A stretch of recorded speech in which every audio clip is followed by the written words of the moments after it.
Hi friends, welcome back again. గడిచిన 24 గంటల్లో అంటే 11 జనవరి 12 జనవరి మార్నింగ్ 8 to 8 వరకు వచ్చిన రిపోర్ట్స్ చూసినట్లయితే మన దేశంలో 609 కోవిడ్ కేసులు అయితే రికార్డ్ అయ్యాయి. సో 3 మెంబర్స్ చనిపోయారు. డిశ్చార్జ్ రేట్ కూడా పెరిగింది. ప్రస్తుతం దేశంలో మొత్తంగా 3368 కేసెస్ యాక్టివ్ గా ఉన్నాయి.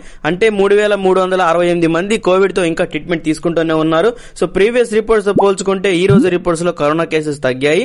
ఇక స్టేట్ వైజ్ రిపోర్ట్ చూసినట్లయితే ఆంధ్రప్రదేశ్ లో ఎలాంటి కేసెస్ రికార్డ్ అవ్వలేదు. సో 5 మంది కోవిడ్ తగ్గి డిశ్చార్జ్ అయ్యారు. సో మొత్తంగా 79 కేసెస్ ఇంకా యాక్టివ్ గా ఉన్నాయి. అటు తెలంగాణలో కూడా ఎలాంటి కేసెస్ అనేవి రికార్డ్ అవ్వలేదు.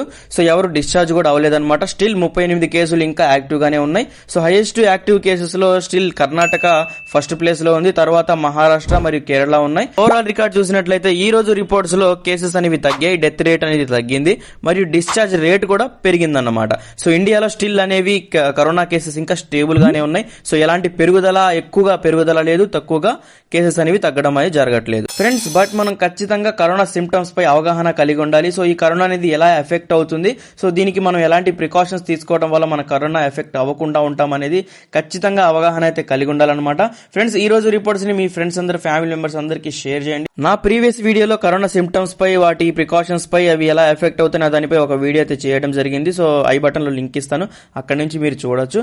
ఫ్రెండ్స్, మన ఛానల్ ఎవరైతే సబ్స్క్రైబ్ చేయలేదో వాళ్ళు ఖచ్చితంగా సబ్స్క్రైబ్ చేయండి. సో ఈ వీడియోని ఖచ్చితంగా లైక్ చేయండి, నాకు కొంచెం మోటివేషన్ గా ఉంటుంది. సో మళ్ళీ కలుద్దాం రేపటి రిపోర్ట్ లో. Thanks for